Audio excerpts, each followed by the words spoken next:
For this assignment, you are reading this short story called Strange Planet. Remember, you can listen to it if you want using the text-to-speech. Think about the perspective. Okay, it's a science fiction story, and there's something a little surprising at the end that has to do with who is telling the story. So keep that in mind if you're a little confused when you get to the end. Think about, okay, who is telling the story? Is it who I thought was telling the story? Or maybe there's a different character than I might have expected. I know that was a little cryptic.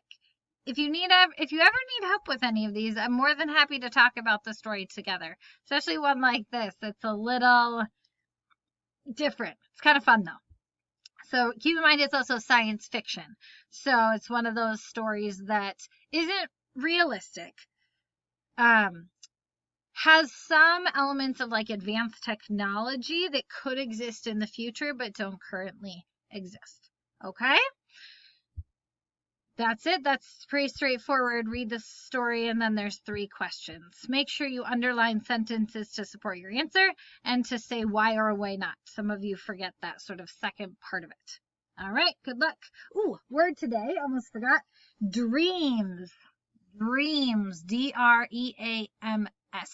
Dreams is the word for this lesson. You got this.